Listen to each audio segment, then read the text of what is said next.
La mente humana se define como la capacidad del sistema nervioso, consciente de su propia existencia y capaz de decisiones y de propósito.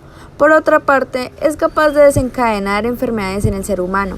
Existen opciones muy diversas con respecto a la terapia. ¿O cuál es el tratamiento para que los pacientes suelen descubrir cosas acerca de ellos mismos? Descubre qué es el psicoanálisis.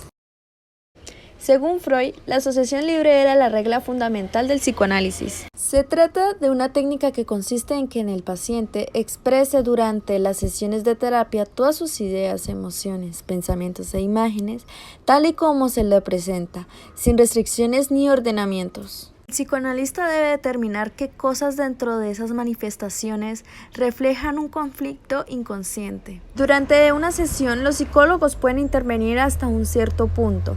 Lo más común es que se dé al paciente el tiempo necesario para ahondar en su interior. Descubrir gradualmente detalles de su persona que han permanecido ocultos durante años y guiarlos para que los entienda, los acepten y trabaje sobre ellos. ¿Quién fue Sigmund Freud? Médico neurólogo, judío, austriaco, nacido el 6 de mayo de 1856, Sigmund Freud, el padre del psicoanálisis.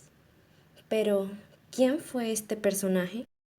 Inició su carrera como médico. Esta elección fue hecha por fuerzas mayores debido a que en su momento no tenía suficiente dinero para poder casarse con su querido y primer único amor, Martha Bernays, con quien concibió 6 hijos. Ganándose una beca para ir a estudiar a Francia, conoció al famoso neurólogo Jean-Martin Charcot, el cual fue quien infundó la fascinación hacia el misterio de las fuerzas mentales desde la perspectiva del trastorno de la histeria, la cual era una enfermedad desconocida para la neurología y la medicina en general. Y así fue como Freud se zambulló en el mundo de la investigación sobre el inconsciente, buscando un método que pudiera sanar a sus pacientes. Desde la hipnosis hasta el método catártico, se encontró con que el inconsciente estaba escondido por capas, que más adelante las llamaría consciente y preconsciente, las cuales era el encargado de excavar por medio de preguntas, como si de una búsqueda arqueológica se tratase, para poder llegar al origen del problema. A este método lo llamó asociación libre. Más adelante se encontró que los temas sexuales estaban siempre involucrados en los síntomas de sus pacientes, concluyendo en sus 3 ensayos de teoría sexual que lo que causaba la histeria eran experiencias traumáticas sexuales prematuras y su represión. No es que con esta conclusión comenzara a ser una figura problemática. Desde sus inicios en la ciencia lo era, con el solo hecho de querer indagar en el inconsciente. Pero Freud desde joven soñaba con la fama, con ser reconocido por innovar en el campo tan ignorado de la mente humana. En 1910 logró fundar la Asociación Internacional del Psicoanálisis, la cual sigue vigente al día de hoy. En 1899 sacó uno de sus más reconocidos libros titulado La interpretación de los sueños, haciéndonos entender cómo los sueños son la expresión del alma. Y podemos concluir que su sueño, el cual seguramente expresaba la genialidad de su alma, se volvió realidad. Una realidad que tal vez no pudo saborear por completo mientras seguía con vida, la cual se apagó el 23 de septiembre de 1939, pero que transformó la realidad de la psicología para siempre. Respondiendo a la pregunta de cuál es la importancia del psicoanálisis para la psicología, podemos decir que es una disciplina viva, cuya esencia es la relevancia de las relaciones humanas en general y las relaciones terapéuticas en particular. Es tan relevante hoy como lo fue en la época de Freud, puesto que el sufrimiento humano es tan importante como lo era entonces. La necesidad de todos de conocer las causas que en muchas ocasiones nos dejan inconscientes y conducen al sufrimiento es universal y atemporal.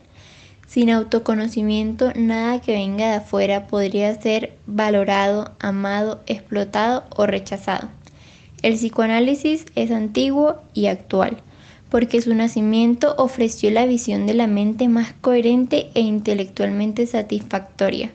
Nos ha dado la naturaleza de los procesos mentales inconscientes, ha conceptualizado la transferencia, ha estimulado áreas de investigación como la observación de la vida emocional de los niños o el análisis experimental del apego. Además, proporcionó una técnica especial para estudiar la mente humana y un modelo para ella, cuando no había ninguna biología que pudiera proporcionar. Freud dio a la psicología el concepto del inconsciente. El solo descubrimiento de la existencia de este no hubiera sido de mayor importancia, pero la idea de Freud fue atribuirle su influencia dinámica en los procesos mentales. Se les hubiese restado valor a las teorías de Freud si el psicoanálisis fuese únicamente un estudio teórico, pero además era un proceso clínico de suma eficiencia en el tratamiento de ciertos trastornos mentales. Del psicoanálisis clínico derivan los métodos modernos de la terapéutica y de la psicopatología. Por él se franquean las infranqueables barreras entre la mente sana y la enferma. Sus enseñanzas son la base de las técnicas psicológicas de hoy, la psicoterapia y el estudio psicológico mediante las pruebas proyectivas, que son una forma de proceso de libre asociación. Es común en la actualidad decir que las teorías freudianas han sido desacreditadas, puesto que muchas de sus conclusiones han sido modificadas por investigadores a lo largo del tiempo, pero aún así sus principios básicos aún tienen validez. Los críticos más fuertes de las teorías de Freud se han visto obligados a recurrir a las terminologías freudianas para expresar sus puntos de vista.